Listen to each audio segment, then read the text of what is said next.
Buenas tardes, mi nombre es Fátima Daniel Chicopo. El día de hoy les voy a hablar sobre neumonía y asma bronquial. También voy a abarcar el tema de lo que es bronquiolitis. Se define como un primer episodio agudo de sibilancias.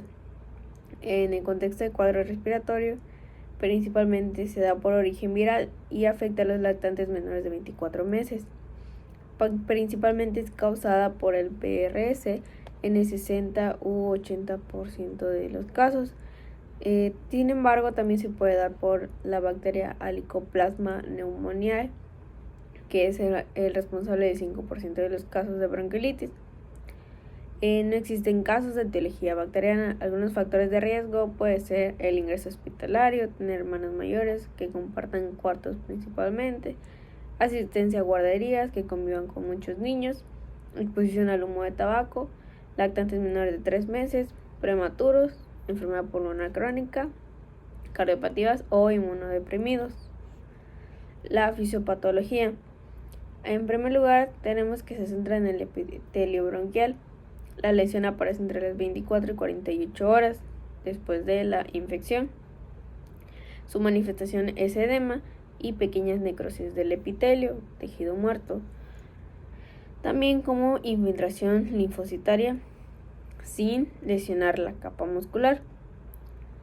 Entonces, como consecuencia de todo esto, se produce el moco y produce que se tapones de moco, así como la invasión del virus en las ramificaciones de los más pequeños de los bronquios. El engrosamiento de la pared bronquial, pues debido a la invasión, afecta al flujo aéreo. Entonces, con alteraciones de los mecanismos de defensa locales, se obstruye y da lugar dañando las heridas en las mucosas, facilitando lo que es la infección bacteriana. El desequilibrio entre la ventilación por el engrosamiento y todo lo demás causa lo que es la hipoxemia, que aparece pues al principio de la enfermedad. Se divide en tres: obstrucción valvular, total y parcial. La obstrucción valvular es que el aire puede entrar, pero no puede salir, quedando atrapado. La obstrucción total, en este caso, pues como su nombre lo dice, tiene lugar una reabsorción del aire y aparecen zonas de atelectasia. Y la oclusión parcial, que el aire puede entrar y salir, aunque genera resistencia y no entra y sale así de fácil. Las manifestaciones clínicas. En algunos es insuficiencia respiratoria, apnea, neumonía, rechazo del alimento, a veces cianosis igual. También se puede dar una bronconeumonía y lo divide en dos, en el leve y en grave. Leve significa que los síntomas llegan de una manera lenta y desaparecen alrededor del cuarto o el sexto día. Comienza con una tos espasmódica, poca cianosis, secreción nasal, estornudos, alteración de la temperatura, irritabilidad, disnea leve y a veces vómitos o rechazo del alimento. Y cuando es grave es también aparición brusca. Sin embargo, pues ya es un poquito más extenso y se puede dar con hiperextensión torácica, cianosis, ya se presenta la cianosis, aleteo nasal, retracción de los músculos accesorios, también se escuchan lo que son las sibilancias y trastornos respiratorios con frecuencia respiratoria mayor de 60, así como también se puede dar diarrea, digestión abdominal o rechazo del alimento. Los cuidados de enfermería de los niños con bronquiolitis. Si tiene dificultades respiratorias, se tienen que hospitalizar inmediatamente. Los cuidados en sí se centran en lo que es el oxígeno. De tal manera se da que cuando está hospitalizado se aísle, se dé fluidoterapia, oxigenoterapia y humidificación del ambiente. También se puede corregir la acidosis, las medidas posturales, que se coloque en posición semi-Fowler con el cuello en hiperextensión. Se canaliza una vía y a través de esta se administran lo que son los líquidos para evitar la deshidratación. Aportar medios físicos y de igual manera terapia farmacológica, disminuir la taquipnea y mejorar la cianosis y la disnea mediante la administración de oxígeno. Estos son los principales cuidados que se centran en lo que es el oxígeno. También, si hay una bacteriemia secundaria, se debe poner en posición semifowler formando un ángulo de 30 a 35 grados con el cuello algo extendido. Se controla de igual manera la deshidratación para disminuir la taquipnea y se corrige el desequilibrio ácido-base. Si no está hospitalizado, se debe de evitar la exposición al fumo, a los fumadores, al humo de tabaco o al humo de leña, y también evitar el contacto con algún miembro que esté enfermo. Y ahora nos centramos en lo que es la neumonía. Este es un proceso anatomopatológico de conciliación del parénquima pulmonar. Está caracterizado por la sustitución del aire de los alvéolos y ductos alveolares por un proceso inflamatorio secundario a una respuesta orgánica del tejido pulmonar debido por invasión de agentes físicos, químicos, inmunológicos o infecciosos. La OMS menciona que en el 2004 la NAC era el principal asesino de niños en el mundo, siendo 19% neumonía y 90% por países en vías de desarrollo. La NAC es la neumonía adquirida por la comunidad. Se clasifica en edad, que es lactante, preescolar, escolar y adolescente, por el estado inmunológico, por pacientes inmunocompetentes o inmunodeficientes, dependiendo de cómo esté su sistema inmune, sitio de adquisición, comunitaria intrahospitalaria. Comunitaria pues se puede referir a 3 días después del egreso e intrahospitalaria 72 horas después del ingreso hospitalario. El tiempo aguda cuando son los síntomas más rápidos y la resolución ocurre en las primeras 3 semanas, y pues la grave pues cuando ya tienen los síntomas una duración de 3 meses. El agente se da por virus, bacterias, parásitos y hongos, aunque también se puede dar por exposición a radiaciones, hidrocarburos, humos, sustancias tóxicas, aspiración de contenido gástrico o de líquido amniótico. El huésped es que principalmente se da en niños menores de 5 años, ya que tienen mayor vulnerabilidad. Y hay un lema que dice menor edad, mayor riesgo. También se puede dar a niños que tienen malformaciones congénitas broncopulmonares, fibrosis quística, enfermedad pulmonar crónica.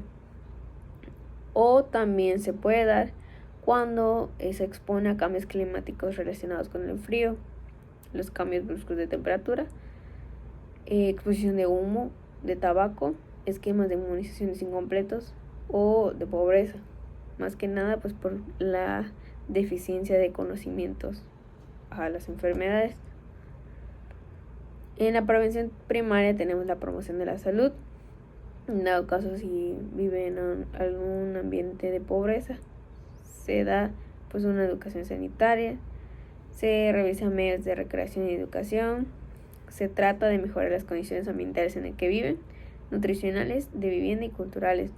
En este caso se puede prevenir lo que es el ambiente entre fumadores y educar sobre factores de riesgo y protectores de las enfermedades respiratorias, es decir, cómo detectarlo a tiempo o cómo tratarlo, y la protección específica, que es la higiene personal, evitar cambios bruscos de temperatura, automedicaciones y fomentar lo que es la vacunación. Entre estas están contra la Haemophilus influenza de tipo B, contra la influenza, bordetella pertussis y sarampión, por decir algunas.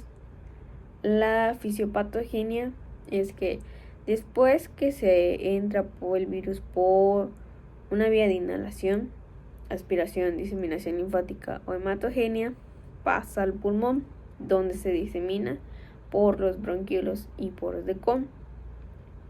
Cuando se disemina, ocasiona una condensación pulmonar, generando edema o congestión perivascular, infiltrado de leucocitos polimorfonucleares y eritrocitos.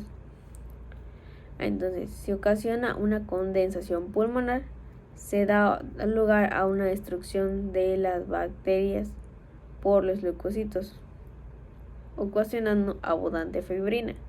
Sin embargo, si hay un tratamiento adecuado, la fibrina desaparece, se desgasta y se logra que el parénquima tenga una mejor ventilación, es decir, en vez que se cierre, pues se abre.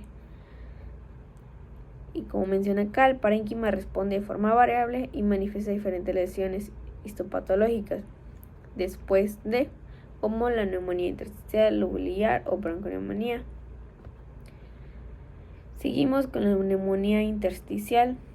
Este es un resultado de la afección al intersticio pulmonar y la pared bronquial, generando edema, obstrucción de la vía aérea, infiltrado inflamatorio y enfisema secundario. Entran virus y bacterias como micoplasma, clamidia y parásitos como Pneumocystis jirovecii. El periodo de incubación es de 1 a 6 días y su contagio es menor de 7 días. La patogenia o fisiopatología es que el virus entra en lo que es el epitelio nasal, invade la membrana celular, entra y se replica, se reproduce en lo que es en el citoplasma. Cuando se queda en el citoplasma, genera destrucción del epitelio por la lesión. Entonces, cuando genera la destrucción, de un plazo de 1 a 5 días, se liberan y viajan partículas del parénquima pulmonar o son transferidos por linfocitos o ganglios linfáticos. Una vez que estas viajan, de igual manera se vuelven a replicar, se vuelven a hacer más y produce lo que es la neumonía intersticial. El cuadro inicia alrededor de las 24 horas de instalación de una infección, evolucionando con datos clínicos de dificultad respiratoria, con presencia de tos, expiración prolongada, sibilancias, roncos, a veces cianosis. La respiración es rápida y superficial y en algunos casos se puede dar lo que es el murmullo vesicular. Las complicaciones es un desequilibrio ácido-base con hipoxemia y acidez respiratoria mixta, insuficiencia cardíaca, obstrucción respiratoria, sobreinfección bacteriana, atelectasias, viremia, asma, bronquiolitis, síndrome de pulmón hiperlúcido, hipertensión arterial pulmonar o disinencia bronquial y bronquiectasias. El diagnóstico diferencial principalmente es la laringotraqueobronquitis, aspiración de cuerpo extraño, malformaciones y traqueobronquiales cardiovasculares, acidosis metabólica o el asma, que también se suele confundir. Tenemos la bronconeumonía, que la neumonía se centra en lo que es el parénquima pulmonar y la bronconeumonía es de ambos pulmones, es decir, multifocal. Se transporta por vías aéreas, gotas de saliva, aire, polvo o aspiración de secreciones orofaringeas. Entonces, ¿qué sucede acá? Los microorganismos se diseminan y se da una sobreinfección bacteriana. Da lugar a la zona de condensación pulmonar, conocida como fase de hepatización roja. Es similar al diagrama que estaba en la anterior diapositiva. Es similar casi. Pues genera de igual manera edema e infiltrado de polimorfonucleares y eritrocitos con una duración de 24 a 48 horas.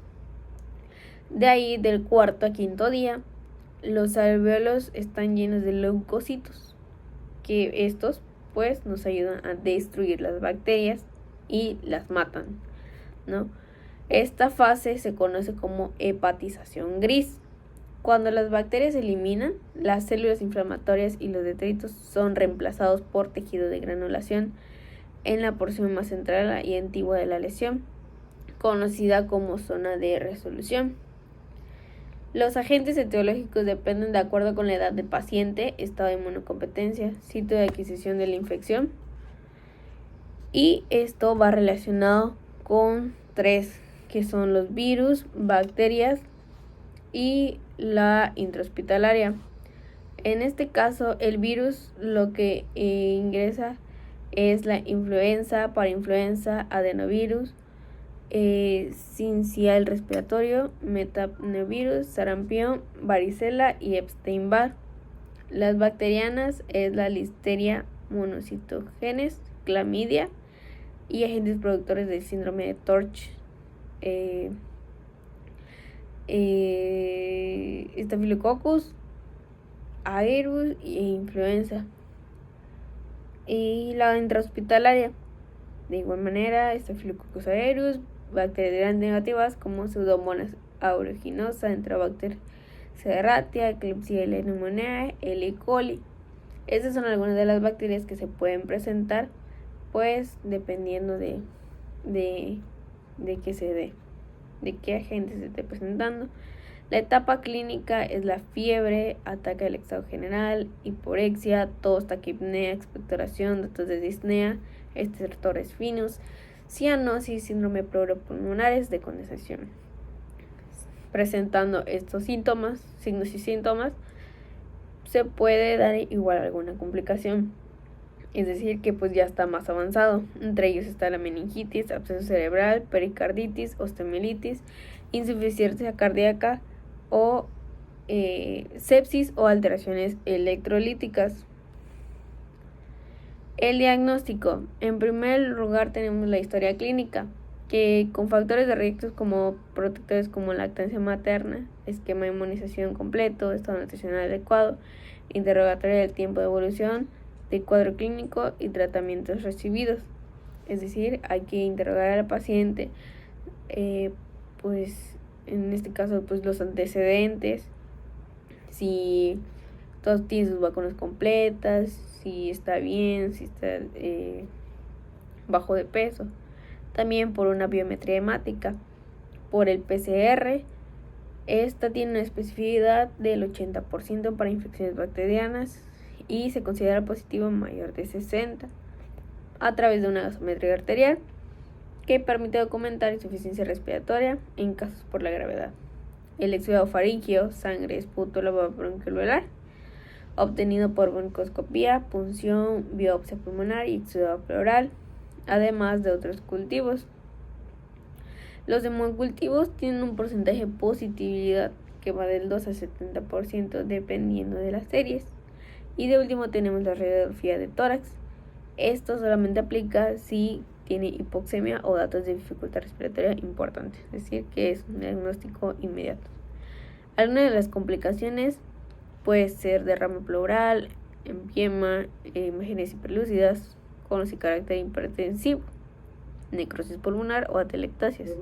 En los sistémicos puede ser insuficiencia cardíaca, septicemia, desequilibrios ácido-base e hidroelectrolíticos. Y el síndrome de pulmón hiperlúcido, que puede ser bronquiolitis obliterante, neumonopatía intersticial y estenosis bronquiales o disinencia bronquial. Tenemos la prevención secundaria.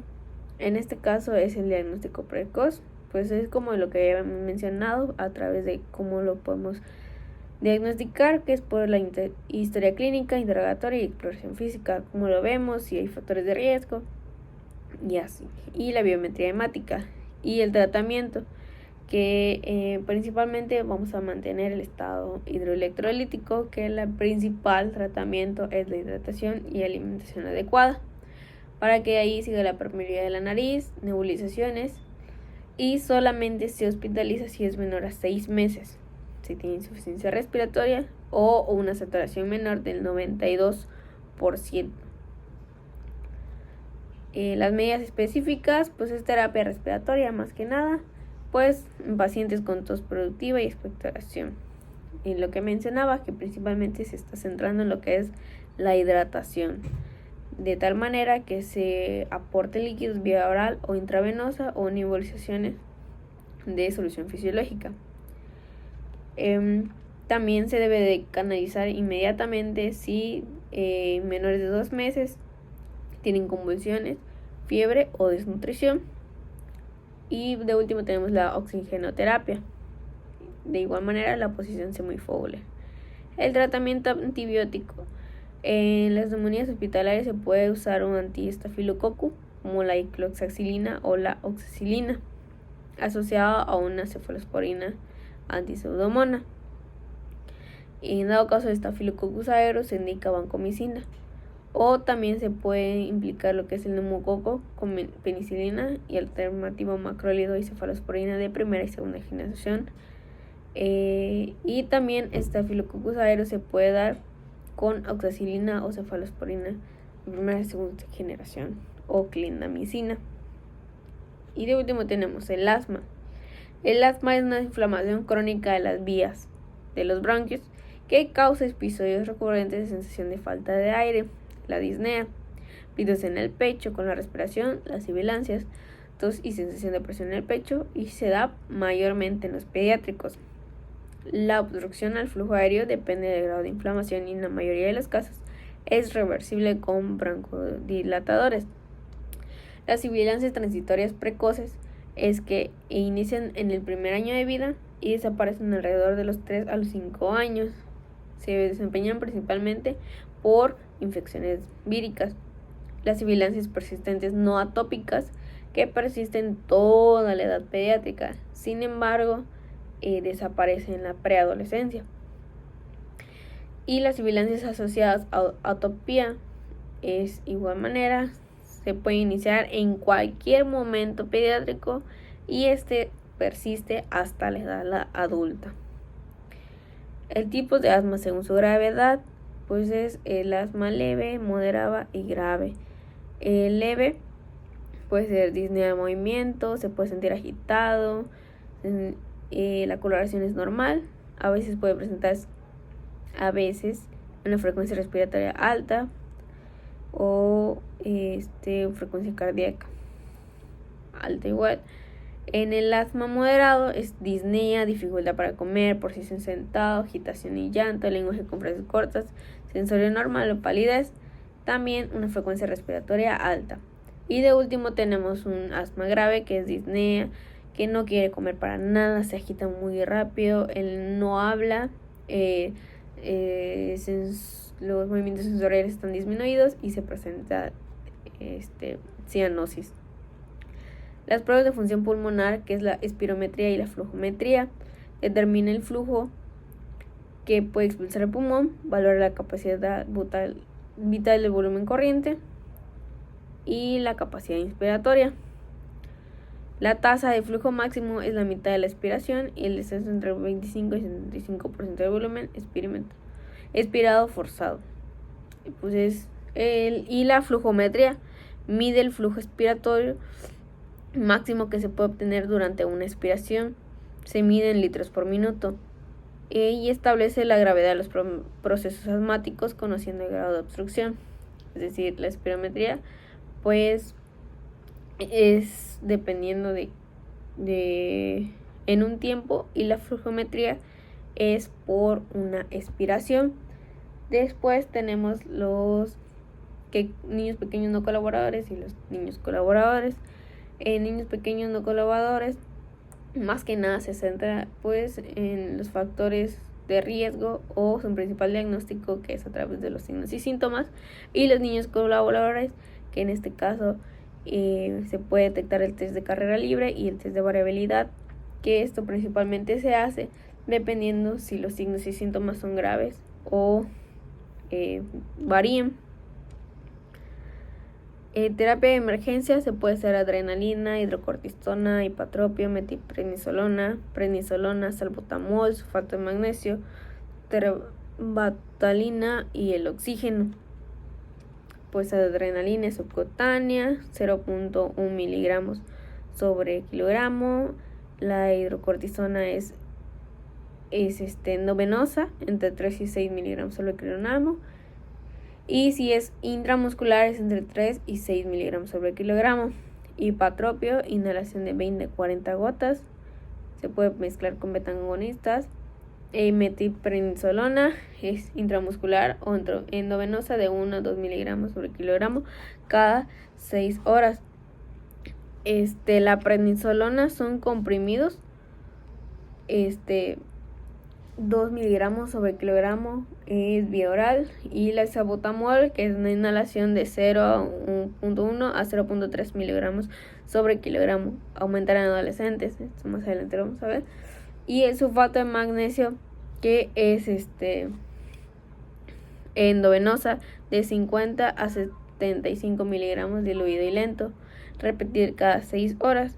La terbutalina, que también es endovenosa según síntomas, subcutánea, que se puede dar 0.01 mililitros sobre kilogramo o inhalado 0.1 miligramos sobre kilogramo. Y el oxígeno, que es a libre demanda, con la finalidad de que se mantenga la saturación por encima del 90%. Tenemos los nebulizadores, que es un recipiente donde se coloca el fármaco para que se convierta en aerosol y se inhala por una mascarilla. Entonces, el que conocemos es una máquina chiquitita. Y inhaladores persuasivos, presurizados, que es una ventaja, es que es chiquitito, es portátil, lo puedes llevar en donde sea. La dosis controlada y el medicamento se ubica dentro del recipiente. El fármaco se libera en cada pulsación, es decir, que al momento de inspirarlo es cuando se debe de presionar. Y las cámaras de inhalación es un recipiente cilíndrico que acopla una mascarilla. Se puede aplicar a niños menores de 2 años. Es como una mascarilla literal, pero en este caso, en algunos casos sí funciona y en otros no, pues por lo mismo del tamaño de la mascarilla. Sin embargo, una ventaja es que pues no es necesario mantener la respiración o exhalar, sino que pues es a libre demanda, que normal está respirando, ¿no? Los cuidados de enfermería en el niño asmático es proporcionar conocimientos que deben ser los adecuados o las características del paciente. Desarrollar habilidades, esto quiere decir que se debe detectar los signos y síntomas a tiempo, y modificar conductas hacia estilos más saludables en el hogar. El último punto está relacionado con que el 80% más de los niños y adolescentes con asma presentan síntomas por neumoalérgenos, siendo el principal lo que son los ácaros del polvo doméstico con tu almohada o no sé, los que ponle, y los epitelios de los animales.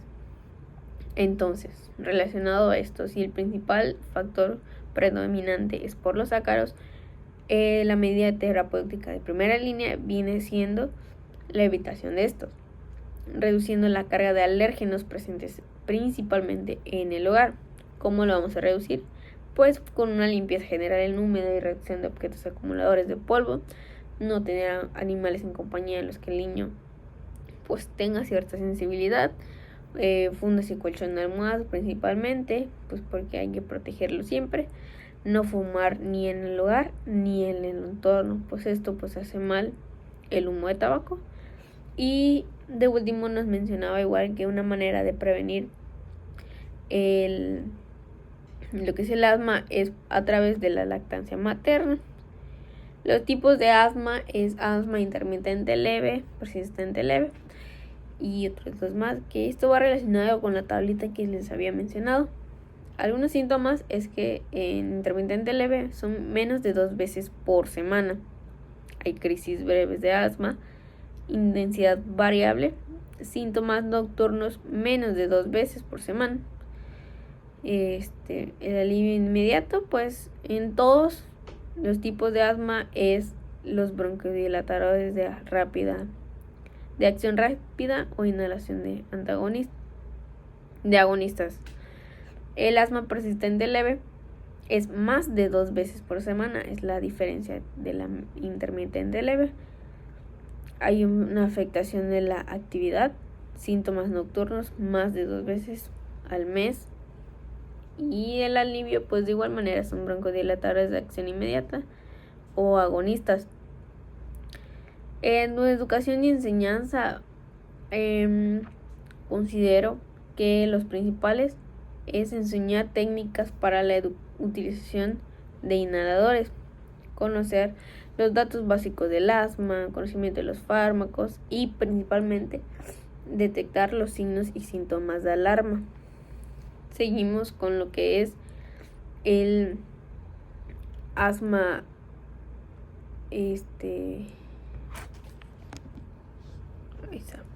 Seguimos con lo que es el asma persistente moderada, que los principales síntomas son diarrea, disnea de igual manera, afectación de la actividad, dura varios días, función pulmonar menor 80, y en este caso ya está implementando lo que es el oxígeno, es decir que ya está presentando pues una afectación un poco más grave. También tenemos lo que es el asma persistente grave, pues en este caso ya hay necesidad de oxígeno, ya es de por sí, ya es obligatorio. Los síntomas son continuos, la capacidad física pues ya no está muy disminuida, pues porque no hay suficiente movimiento, ¿no? Y tiene crisis frecuentes nocturnas. En alivio inmediato, de igual manera son los broncodilatadores y los agonistas B1, B2. La educación, pues en este caso, de igual manera como en la anterior, es enseñar al paciente sobre signos y síntomas que puede estar presentando y que tenga que estar al pendiente, tener en consideración lo que son los signos de alarma. Hay que prevenir la ansiedad, disminuir el estrés, pues porque en este caso ya es mucho más grave. Entonces lo que necesitamos es disminuir todo lo que esté pasando, pues porque por alguna extraña razón se puede presentar el asma, es decir, se puede alterar mucho más. Educación a la salud y enseñar más que nada el autocontrol, es decir, qué hacer en el momento de que se esté presentando pues la situación, ¿no? Y de último tenemos lo que son los medicamentos. En los medicamentos nos habla sobre la aminofilina, la beclometasona, la budesonida, la budesonida formoterol, el salbutamol, el ipatropia con salbutamol, la tofilina, montelukast, salmeterol y salmeterol fluticasona y el tiotropio bromuro y se me cortó. Bueno, y estos son los medicamentos. Las dosis pues va a depender de cada paciente, ¿no? De cada persona en este caso. Y principalmente, más que nada, se usa lo que es el salbutamol en lo que habíamos mencionado, en el inhalador presurizado, es decir, el que aspiras, ¿no? Ese es el principal que se da pues en una crisis asmática. Sin embargo, pues si ya es mucho más grave, pues se tiene que estar al pendiente de que vaya a un ingreso hospitalario, ¿no? Pues para prevenir y para tratarse inmediatamente. Y pues estas son las referencias bibliográficas y eso sería todo de mi parte. Muchas gracias.